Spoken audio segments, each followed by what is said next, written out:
জাগো বাঙালি জাগো, ঘুমিও না আর, জনতার মাঝে নেমেছে ঢল আজ নবচেতনার। ভিউয়ার্স, আমাদের এখনই উপযুক্ত সময় চেতনা জাগ্রত করার। কেননা আমাদের দেশ ভালো নেই, আমরা সাধারণ মানুষ ভালো নেই, দেশে ষড়যন্ত্র চলছে। যাই হোক ভিউয়ার্স, আমাদের আজকের আলোচ্য বিষয় পাস্ট ইনডেফিনিট টেন্স। সংজ্ঞাটা কি দেওয়া যেতে পারে? কোনো কাজ অতীতে সংঘটিত হয়েছিল এমন বোঝায়। অর্থাৎ কোনো কাজ অতীতকালে সংঘটিত হয়েছিল এমন বোঝালে তাকে পাস্ট ইনডেফিনিট টেন্স বলে। সংজ্ঞা এর চেয়ে 100 গুণ গুরুত্বপূর্ণ হচ্ছে চেনার পদ্ধতি। চেনার পদ্ধতিটা কি দেখো, ক্রিয়াপদের শেষে অর্থাৎ বাংলা বাক্যে ক্রিয়াপদের শেষে যদি লাম, লে, ল অথবা তাম, তে, ত এর কোনোটা যদি থাকে তাহলে বুঝতে হবে এটা পাস্ট ইনডেফিনিট টেন্স। কি কি? ক্রিয়াপদের শেষে যদি লাম, লে, ল অথবা তাম, তে, ত যদি থাকে তাহলে বুঝতে হবে এটা পাস্ট ইনডেফিনিট টেন্স। এবার আসো, যেমন উদাহরণ দেই, লাম দিয়ে। লাম সাধারণত ফার্স্ট পারসনে বসে, যেমন আমি গতকাল তার সাথে দেখা করেছিলাম। লাম। লে থাকে সেকেন্ড পারসনে, যেমন তুমি তুমি গতকাল আমার কাছে এসেছিলে, লে। আর ল হচ্ছে থার্ড পারসনে বসে, যেমন সে গতকাল স্কুলে গিয়েছিল, বা লোকটা গতকাল আমার কাছে এসেছিল, বা তারা বিষয়টা নিয়ে আলোচনা করেছিল। দেখো সবগুলো শেষে ল। অর্থাৎ লাম, লে, ল যদি থাকে তাহলে বুঝতে হবে এটা পাস্ট ইনডেফিনিট টেন্স। তেমনি ক্রিয়াপদের শেষে যদি তাম, তে অথবা ত থাকে তাহলেও বুঝতে হবে যে এটা পাস্ট ইনডেফিনিট টেন্স। তাম, তে, ত এখানে একটা জিনিস লক্ষণীয়, সেটা হচ্ছে কি, তামতে ত কখনো কখনো অতীতকালের অভ্যাস বোঝায়, আবার কখনো কখনো তামতে ত থাকলেও অতীতকালের অভ্যাস নাও বোঝাতে পারে। যেমন যদি বলি আমি এই অফিসে চাকরি করতাম, করতাম কোনো এক সময় করতাম, এখন করি না, এটা কিন্তু অভ্যাস না। কিন্তু এই তাম থাকলে অর্থাৎ ততে তাম যদি থাকে সেক্ষেত্রে অনেক সময় অতীতকালের অভ্যাস বোঝায়। যেমন যদি বলি যে আমি প্রতিদিন নদীর পাশ দিয়ে হাঁটতাম, এখানেও কিন্তু তাম আছে, এবং দেখো এখানে প্রতিদিন কথাটা উল্লেখ আছে। প্রতিদিন যদি থাকে, প্রতিদিন বা প্রত্যহ এবং ততে তাম যদি থাকে, সেক্ষেত্রে সেটা অবশ্যই অভ্যাস। সেক্ষেত্রে এটা অবশ্যই অতীতকালের অভ্যাস বোঝায়। আবার অনেক সময় প্রতিদিন কথাটা না থাকলেও সেটা অভ্যাস দিয়ে বোঝানো যেতে পারে। অর্থাৎ মাথায় রাখতে হবে ততে তাম বা তামতে ত যদি থাকে সেক্ষেত্রে অতীতকালের অভ্যাসও হতে পারে, আবার অভ্যাস নাও হতে পারে। আচ্ছা, এবার আসো, সংজ্ঞা গেল, চেনার পদ্ধতি গেল, এর চেয়ে 1000 গুণ গুরুত্বপূর্ণ হচ্ছে স্ট্রাকচার বা গঠন প্রণালী। তার আগে আমরা আজ করছি পাস্ট ইনডেফিনিট টেন্স, এর হেল্পিং ভার্ব এইচভি, হেল্পিং ভার্ব হচ্ছে ডিড। আচ্ছা দেখো, প্রেজেন্ট ইনডেফিনিট টেন্সে আমি যখন প্রেজেন্ট ইনডেফিনিট টেন্সের ভিডিও দিয়েছিলাম সেখানে কিন্তু হেল্পিং ভার্ব ছিল ডু অথবা ডাজ, কিন্তু সাবজেক্টের পরে ডু অথবা ডাজ বসছিল না। পাস্ট ইনডেফিনিট টেন্সের ক্ষেত্রেও দেখো সাবজেক্টের পরে আছে প্রথমে সাবজেক্ট, তারপর ভার্বের পাস্ট ফর্ম, তারপর অবজেক্ট অথবা এক্সটেনশন। হেল্পিং ভার্ব যে ডিড সেটা কিন্তু বসলো না, কেননা প্রেজেন্ট ইনডেফিনিট আর পাস্ট ইনডেফিনিট টেন্সের ক্ষেত্রে হ্যাসূচকের বেলায়, শুধু হ্যাসূচকের বেলায় হেল্পিং ভার্ব উজ্জ থাকে, বসে না। তো হ্যাসূচকের গঠনে হেল্পিং ভার্ব ডিড বসলো না। গঠনটা কি হলো? প্রথমে সাবজেক্ট, তারপর ভার্বের পাস্ট ফর্ম ভি2, এরপরে হচ্ছে অবজেক্ট অথবা এক্সটেনশন। অবজেক্ট কিভাবে বের করব আমি প্রতিটা ভিডিওতে আমি বলে থাকি যে অবজেক্ট হচ্ছে দুই প্রকার, বস্তুবাচক আর ব্যক্তিবাচক, অর্থাৎ ডিরেক্ট অবজেক্ট আর ইনডিরেক্ট অবজেক্ট। আমরা বস্তুবাচক অবজেক্ট কিভাবে বের করি? ক্রিয়াপদ দিয়ে কি প্রশ্ন করে যদি কোনো উত্তর পাওয়া যায় সেটা বস্তুবাচক অবজেক্ট। যেমন সে আমাকে একটা মোবাইল দিয়েছিল, আমি যদি প্রশ্ন করি ক্রিয়াপদ দিয়ে, কি দিয়েছিল? একটা মোবাইল দিয়েছিল, অর্থাৎ একটা মোবাইল হচ্ছে অবজেক্ট, এটা বস্তুবাচক অবজেক্ট, ইংরেজিতে বলে ডিরেক্ট অবজেক্ট। আর কাকে বা কাদেরকে প্রশ্ন করে যদি কোনো উত্তর পাওয়া যায় সেটা হচ্ছে ব্যক্তিবাচক অবজেক্ট, ইংরেজিতে বলে ইনডিরেক্ট অবজেক্ট। যেমন যদি বলি সে সে গতকাল আমাকে খুঁজেছিল, এখানে ক্রিয়াপদ কোনটা? খুঁজেছিল। এখন প্রশ্ন করো কি খুঁজেছিল, কাকে খুঁজেছিল, কাদেরকে খুঁজেছিল। আমি যেহেতু একটা মানুষ, ব্যক্তি, তো কি প্রশ্ন করলে হবে না, এখানে কাকে দিয়ে প্রশ্ন করতে হবে, এবং যেহেতু সিঙ্গুলার নাম্বার আমি একজন, তো কাকে দিয়ে প্রশ্ন করতে হবে? কাকে খুঁজেছিল? আমাকে খুঁজেছিল। এখানে কাকে প্রশ্ন করে আমাকে পাচ্ছি, অর্থাৎ আমাকে হচ্ছে অবজেক্ট, ব্যক্তিগত অবজেক্ট, ইংরেজিতে বলে ইনডিরেক্ট অবজেক্ট। তো আমরা অবজেক্ট জানলাম। অবজেক্ট হচ্ছে ক্রিয়াপদ দিয়ে কি, কাকে বা কাদেরকে প্রশ্ন করে যদি কোনো উত্তর পাওয়া যায়, বুঝতে হবে অবজেক্ট সেটা। কোনো বাক্যে সাবজেক্ট ভার্বের পরে অবজেক্ট, দেখো প্রথমে সাবজেক্ট, তারপর ভার্ব, তারপর অবজেক্ট অথবা এক্সটেনশন, অর্থাৎ ভার্বের পরে এই অবজেক্টও থাকতে পারে, আবার এক্সটেনশনও থাকতে পারে, আবার অবজেক্ট এক্সটেনশন দুটো থাকতে পারে। যাই হোক, এবার না সূচকের গঠনটা দেখো। পৃথিবীর সমস্ত না সূচকের গঠন একই রকম, অর্থাৎ প্রথমে ওই বাক্যের সাবজেক্ট বসবে, সাবজেক্টের পরে যে টেন্সই হোক না কেন সেই টেন্সের হেল্পিং ভার্বটা বসাইতে হবে, সে যে টেন্সই হোক না কেন। এখানে পাস্ট ইনডিফিনিট টেন্সের হেল্পিং ভার্ব হচ্ছে ডিড, তো ডিড বসলো, ওই হেল্পিং ভার্বের সঙ্গে হচ্ছে নটটা বসবে, অর্থাৎ প্রথমে সাবজেক্ট, তারপর হেল্পিং ভার্ব ডিড, তারপর নট, তারপর হচ্ছে ভার্ব প্লাস অবজেক্ট অথবা এক্সটেনশন। আচ্ছা, এখানে একটা জিনিস দেখো, যখন আমি হেল্পিং ভার্ব ডিড বসাবো তখন কিন্তু ভার্বের প্রেজেন্ট ফর্ম বসবে, পাস্ট ফর্ম বসবে না। আচ্ছা, এবার প্রশ্ন হ্যাঁ সূচক দেখো, পৃথিবীর সমস্ত প্রশ্ন হ্যাঁ সূচকের গঠন একই রকম, সেটা হচ্ছে কি, যে টেন্সই হোক না কেন প্রথমে ওই টেন্সের হেল্পিং ভার্বটা বসবে।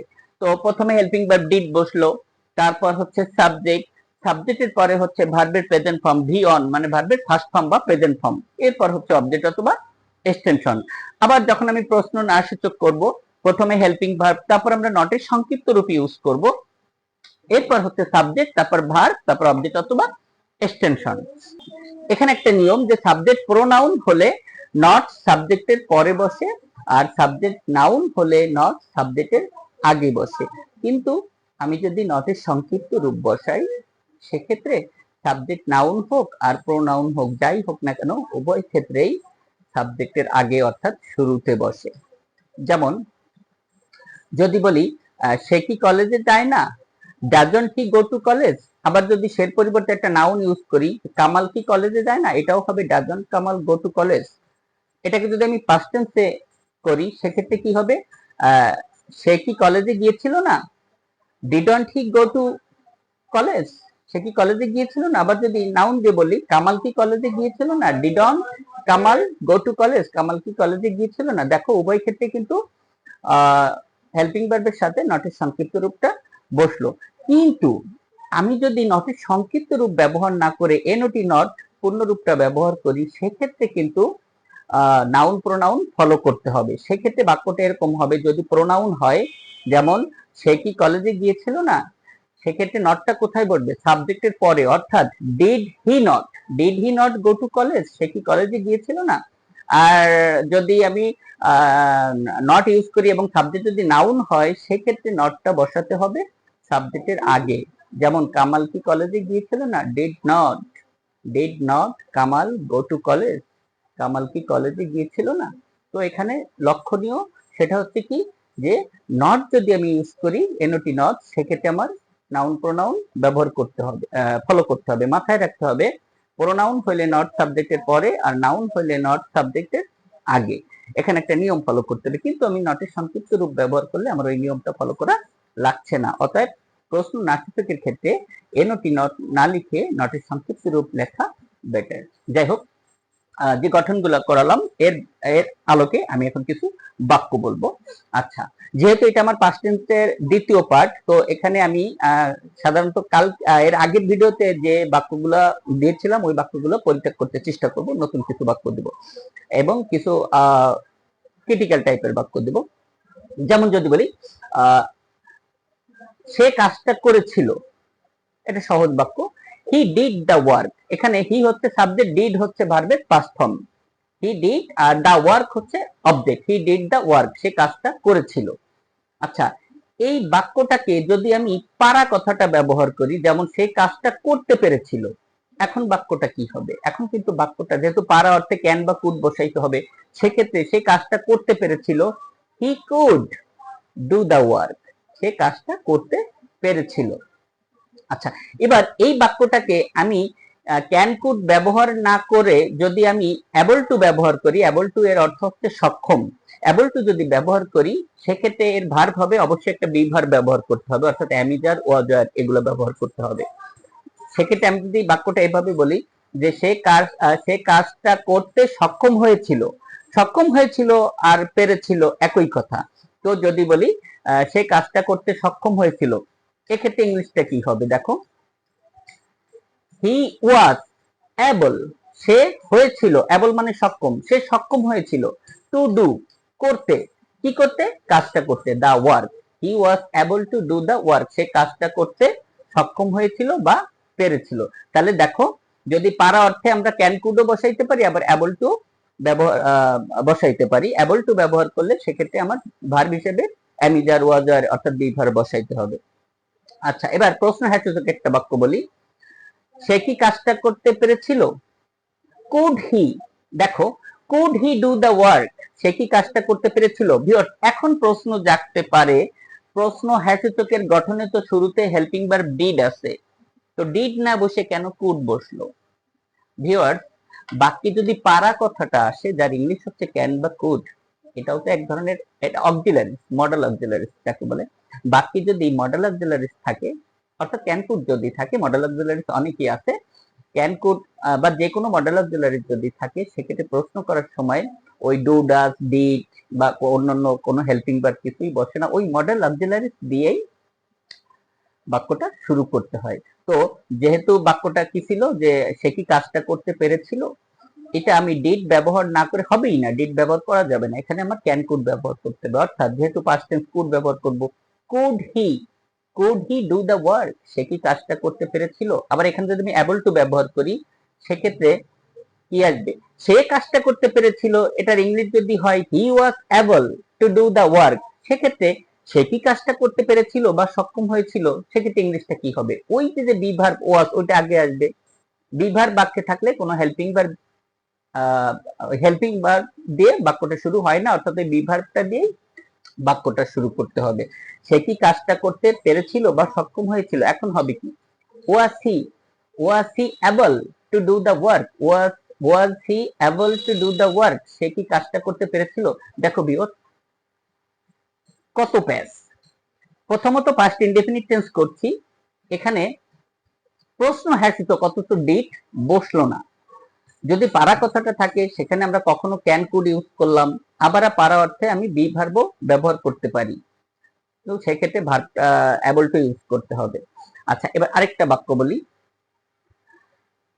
যে লোকটা গতকাল এখানে এসেছিল আমি তাকে চিনি। দেখো ভিউয়ার্স, আমি তাকে চিনি এর ইংলিশ কিন্তু আই নো হিম, এটা প্রেজেন্ট ইনডেফিনিট টেন্স। কিন্তু ভিউয়ার্স, যে লোকটা গতকাল এখানে এসেছিল আমি তাকে চিনি, এই বাক্যটাতে দুইটা অংশ আছে। একটা হচ্ছে যে লোকটা গতকাল এখানে এসেছিল, এটা পাস্ট ইনডেফিনিট টেন্স, এটুকুর ইংলিশ কি হবে, যে লোকটা ইংলিশ কি, the man who came here yesterday, যে লোকটা গতকাল এখানে এসেছিল আমি তাকে চিনি, আই নিউ হিম, অর্থাৎ নো না দিয়ে এর পাস্ট ফর্ম নিউ হবে। বলতে পারো কেন, আমি তাকে চিনি তো আই নো হিম, তো আই নিউ হিম কেন হলো। ভিউয়ার্স, কোন বাক্যে আমি যে বাক্যটা বলেছি এখানে দুটো অংশ আছে, একটা সাবঅর্ডিনেট ক্লজ আর একটা প্রিন্সিপাল ক্লজ, অর্থাৎ পরাধীন বাক্যাংশ আর স্বাধীন বাক্যাংশ। তো কোন বাক্যে যদি দুইটি অংশ থাকে, তার প্রথম অংশ যদি পাস্ট টেন্সে থাকে, সেক্ষেত্রে পরের অংশ যে টেন্সেই হোক না কেন, বাংলা রূপটা যে টেন্সেই হোক না কেন, পাস্টের অস্তিত্ব রাখতে হবে। এখানে প্রথম অংশ আছে কি, the man who came here, যে লোকটা এখানে গতকাল, the man who came here yesterday, যে লোকটা এখানে গতকাল এসেছিল, ওটুকু কিন্তু পাস্ট টেন্স। যেহেতু ওটুকু পাস্ট টেন্স, ও আমি তাকে চিনি, যদিও এটা দেখতে প্রেজেন্ট টেন্সের মতো, কিন্তু করতে হবে পাস্ট টেন্সে, অর্থাৎ আই নো হিম না দিয়ে হবে আই নিউ হিম। আরেকটা বাক্য বলি,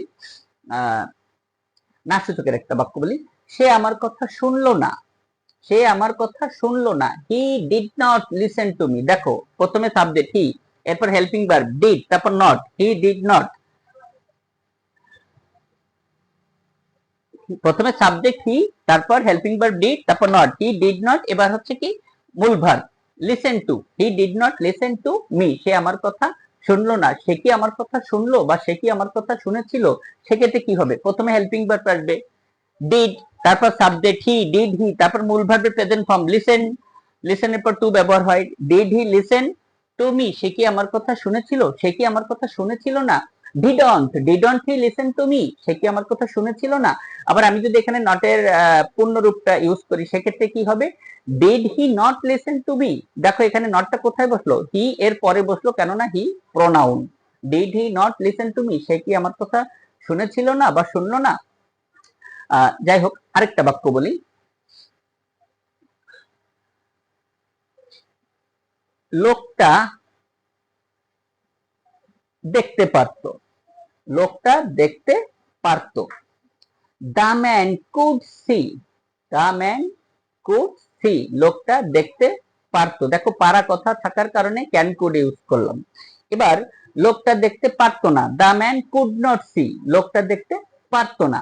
লোকটা কি দেখতে পারত, could the man see, could the man see, লোকটা কি দেখতে পারতো, লোকটা কি দেখতে পারতো না, প্রশ্ন না সূচক কি হবে, couldn't, couldn't the man see, couldn't the man see, লোকটা কি দেখতে পারতো না। আচ্ছা এখানে আমি পারা অর্থে কুড ব্যবহার করলাম, কিন্তু আমি কিন্তু অ্যাবল টু ও ব্যবহার করতে পারি। তো অ্যাবল টু যদি ব্যবহার করি সেক্ষেত্রে কি হবে, যে লোকটা দেখতে পারতো, লোকটা দেখতে পারতো বা লোকটা দেখতে সক্ষম ছিল, সেক্ষেত্রে ইংলিশটা কি হবে, the man was able to see, be verb ব্যবহার হলো was. The man was able to see, লোকটা দেখতে পারতো বা দেখতে সক্ষম ছিল, লোকটা দেখতে পারতো না বা দেখতে সক্ষম ছিল না, সেক্ষেত্রে কি হবে, the man was not. Man, viewers ভাবতে পারো যে ডিড কোথায় গেল। আগেই বলেছি বাক্যে যদি কোনো বিভার্ব মূল ভার্ব হিসেবে বসে সেক্ষেত্রে ডিড, ডু, ডাজ ওগুলো কিছু বসে না, বিভার্বের সাথেই নট বসে। আবার প্রশ্ন করার সময় ওই বিভার্বটা প্রথমে বসে। লোকটা কি দেখতে পারতো, সরি লোকটা দেখতে পারতো, হ্যাঁ সূচকে কি হবে, the man was able to see. এটা না সূচক হবে কি, লোকটা দেখতে পারতো না, the man was not able to see, লোকটা দেখতে পারতো না বা সক্ষম ছিল না। এটাকে প্রশ্ন সূচক করলে কি হবে, লোকটা কি দেখতে পারতো বা লোকটা কি দেখতে সক্ষম ছিল। ওয়াজটা আগে আসবে, ডিড আসবে না, কেননা আগেই বলেছি বিভার্ব যদি বাক্যের মূল ভার্ব হয় সেক্ষেত্রে বিভার্ব দিয়ে প্রশ্নটা করতে হয়। লোকটা কি দেখতে পারতো, was the man able to see, লোকটা কি দেখতে পারতো না, ওয়াজ নট, নটের সংক্ষিপ্ত রূপ wasn't the man able to see, লোকটা কি দেখতে পারতো না বা দেখতে সক্ষম ছিল না। আরেকটা বাক্য বলি,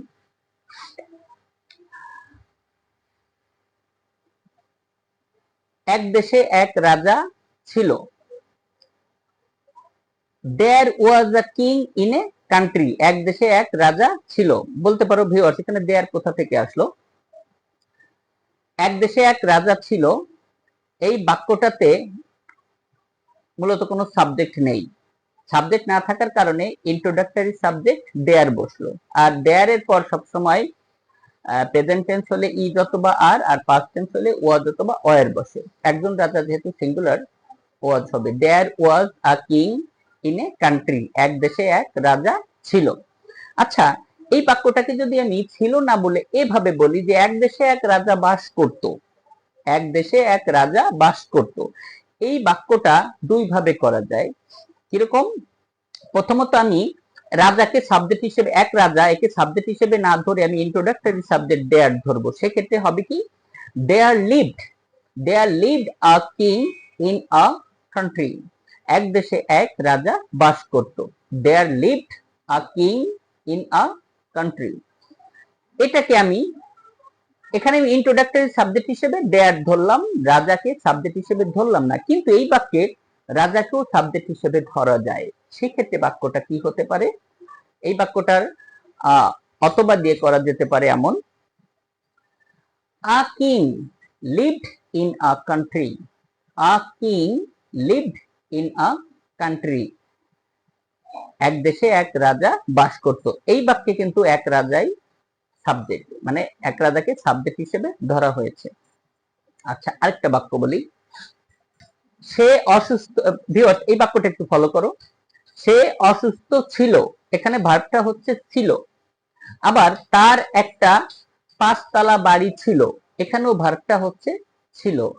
কিন্তু দেখো অসুস্থ ছিল, এই বাক্যে অসুস্থ এটা কোন পার্টস অফ স্পিচ? এটা হচ্ছে অ্যাডজেক্টিভ। এক্ষেত্রে ছিল অর্থে বি ভার্ব বসাইতে হবে, অর্থাৎ ওয়াজ অথবা ওয়্যার। সে অসুস্থ ছিল, হি ওয়াজ ইল। তারা অসুস্থ ছিল, দে দে ওয়্যার ইল। অর্থাৎ এখানে ছিল অর্থে ওয়াজ ওয়্যার ব্যবহার হলো। যেহেতু অ্যাডজেক্টিভ যদি ছিল ছিল থাকা থাকা এবং ওই বাক্যে যদি কোনো অ্যাডজেক্টিভ থাকে, সেক্ষেত্রে ছিল অর্থে বি ভার্ব ওয়াজ অথবা ওয়্যার বসাতে হবে। কিন্তু বাক্যে যদি কোনো নাউন থাকে, যেমন তার একটা 5 তলা বাড়ি ছিল, এখন কিন্তু ওয়াজ হবে না। এখন ছিলর প্রেজেন্ট ফর্ম কি? আছে। আছে থেকে আসিল বা ছিল। তো আছে ইংলিশ যদি হ্যাভ হ্যাজ হয়, তো ছিল অর্থে কি হবে? হ্যাড। তার একটা 5 তলা বাড়ি ছিল। প্রথমে সাবজেক্ট হি, তারপর মূল ভার্বের past form, helping verb did তো বসবে না। তো তার ছিল, হি হ্যাড। এবার অবজেক্ট অথবা এক্সটেনশন, এই বাক্যে যদি প্রশ্ন করি কি ছিল? একটা 5 তলা বাড়ি ছিল। অর্থাৎ কি প্রশ্ন করে একটা 5 তলা বাড়ি পাওয়া যাচ্ছে, একটা 5 তলা বাড়ি হচ্ছে এখানে অবজেক্ট বা বস্তুবাচক অবজেক্ট। তো he had a 5 storied building, তার একটা 5 তলা বাড়ি ছিল। আচ্ছা, তার একটা 5 তলা বাড়ি ছিল না, এখন কি হবে? বা এই বাক্যটাও ফলো করো। তার ছিল না যদি আমি গঠন অনুসারে করি, সেক্ষেত্রে হবে এই এটা না সূচকের গঠন। প্রথমে সাবজেক্ট হি, তারপর did not, he did not, তারপর ছিল, ছিলর প্রেজেন্ট ফর্ম আছে, তো have has. He did not have, তার ছিল না আ 5 স্টোরিড বিল্ডিং, তার কোনো তার একটা 5 তলা বাড়ি ছিল না। He did not have a 5 storied building. এই বাক্যটাকে আমি ডিড নট না দিয়ে হ্যাড নটও দিতে পারি। He had not a 5 storied building, তার একটা 5 তলা বাড়ি ছিল না। বাক্যটা এভাবেও দেওয়া যাবে। কেন দেওয়া যাবে একটু আলোচনা করি।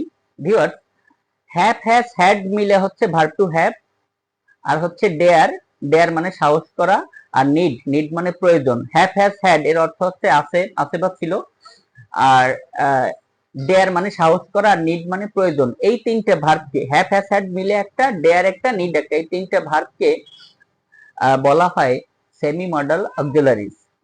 অর্থাৎ এই ভার্ব যদি কোনো বাক্যে থাকে, সেক্ষেত্রে এটাকে ভার্ব হিসেবেও ধরা যায়, আবার হেল্পিং ভার্ব হিসেবেও ধরা যায়।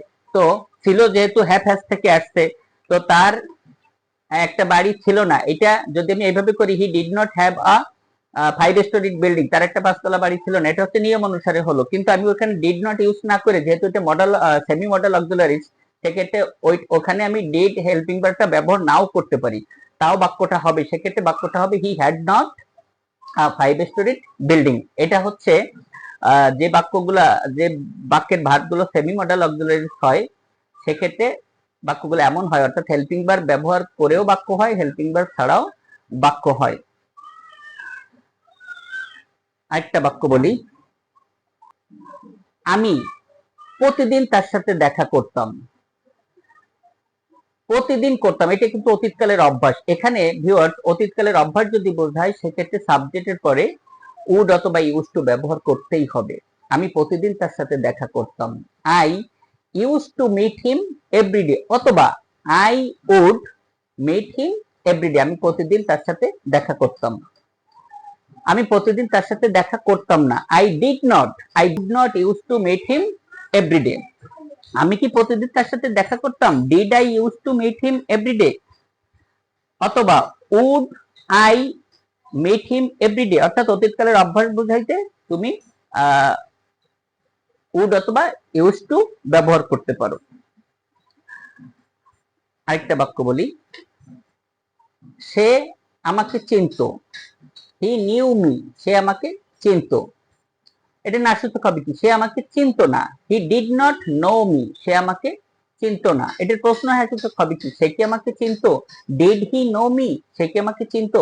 প্রশ্ন না সূচক হবে কি? সে কি আমাকে চিনতো না? ডিডন্ট হি নো মি, সে কি আমাকে চিনতো না? আরেকটা বাক্য বলি,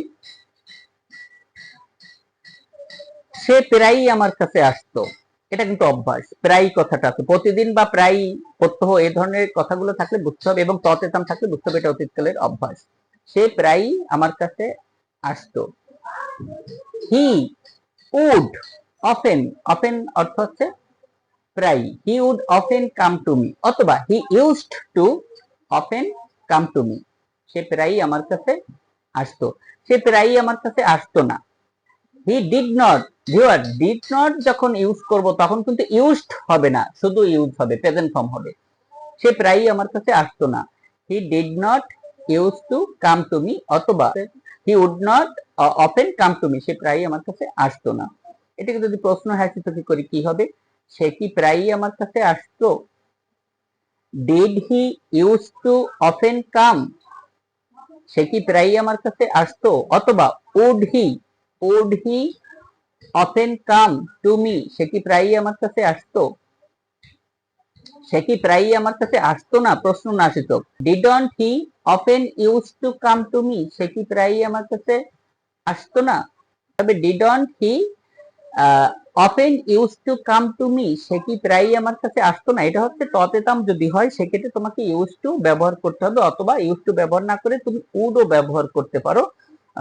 ততেতাম থাকলেই যে উড বা ইউজ টু ব্যবহার করতে হবে এমন কোনো কথা নেই, তোমাকে দেখতে হবে যে বাক্যটা অতীতকালের অভ্যাস কিনা। দেখো এখন একটা বাক্য বলবো, এটা ততেতাম থাকা সত্ত্বেও এই বাক্যটা অভ্যাস না। যেমন যদি বলি, আমার বাবা